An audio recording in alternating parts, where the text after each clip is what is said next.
Yes, February 18th, it's our second meeting of the month of February, and County Council started tonight at 6 p.m. And we did resolutions at 6 p.m. And the first resolution was to recognize the 4A state champion cheerleaders from Belton Honey Path.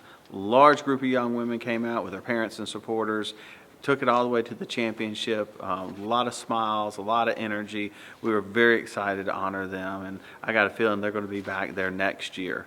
And from that, we had another group of young women come in that won the 3A Powdersville State Volleyball.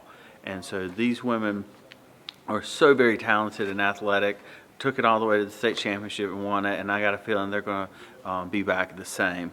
The last thing was a proclamation of Black History Month, and as everybody knows, February is Black History Month, and we wanted to recognize that because of the contributions of African Americans in our community and let people know that we value that and that to recognize that history is a good thing.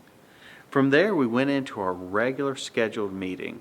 And like any meeting, sometimes we have presentations where people come give us information on a whole array of subjects. Well, tonight we had a gentleman from a National Guard, almost youth camp.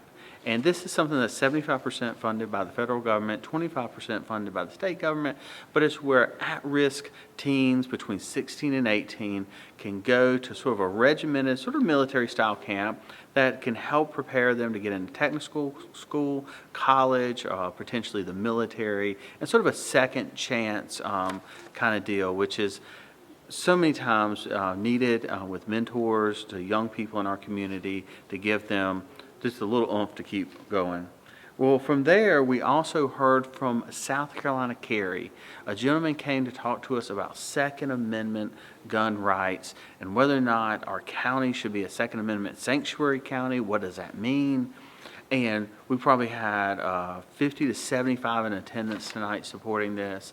And they wanted to educate the population on what they believe the Second Amendment means and about not infringing people's rights. And at the same time, they want to advocate for responsible gun ownership. And so the council took this information in, heard from these citizens, heard from their organization about what they wanted to do. We've submitted their request to our county lawyer and to county staff to review. And so I think that's something that's going to be coming back up in the next couple of weeks, and there should be a good amount of discussion behind it. From there, we went into our third, second, and first reading. And as you may recall, everything county council ordinance-wise has to go through 3 readings. And our third reading was something that I think is a testament to the process. And this was a developer and community members that 6 months ago were in a total disagreement on how to handle a certain situation. Well, they went back to the drawing table, they worked together, and 6 months later they came back, and in third reading, the citizens stood up, the developer stood up, and they said, hey, we're in agreement. We want to develop this property in a way that benefits the developer, and the citizens who lived around it were happy in the way that he did it. So that was a very positive thing. That's encouraging for council to see. From there, we went into the second reading, just some minor rezonings from some residential to agricultural. We went into, we approved some purchase agreements when it came to new software. And then we went in the second reading of something for maltreatment of animals. If you remember that from last time, that basically is going to give us some discretion to our law enforcement officers to be able to educate people who maybe are not taking care of animals the way they should, but if we could show them how, they'll do better.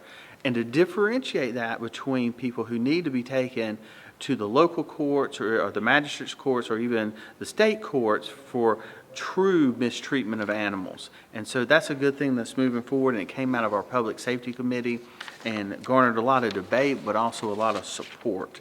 And from there we went to a joint county industrial park, and that's where a paperwork item where we do some economic development with our adjoining counties.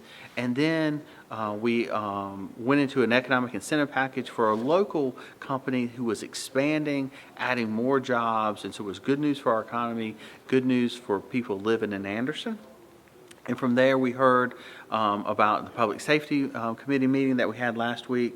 And then we went into executive session to talk about items dealing with lawsuits. We do this from time to time because when a legal item is ongoing, we can't always discuss it to the public. So we go into executive session, and the council goes in the chambers and hears from the county attorney. And two other things from a bid standpoint is we awarded a bid that was competitively put out for concessions at the Civic Center. And then we also approved a bid to purchase a machine that helps fill potholes better. And so I don't know a lot about asphalt, but I've learned about it over the years, and how you fill and patch throughout the winter season to the summer season. It takes different machinery. It takes different techniques. We want to make sure we do it right, and so we make sure we get the right equipment. From there, we do what we always do at the finishing meeting. We look at appointments. There were none. And then we took requests for council. And tonight there was a couple of nonprofits that council wanted to support. I think one of note was the Shriner Circus that's coming to town. I think that's something that comes every year, and we'd encourage people to go visit it. At the end, we heard comments from citizens, and each council member gave some comments. Otherwise, we had a lot on the agenda, but it moved pretty quickly, and we had a good night. So we'll move to our first meeting, which is the first Tuesday in March. 6 o'clock will be resolutions. 6:30 will actually be discussion. We encourage you to come out, and as always, feel free to contact the county or your council person.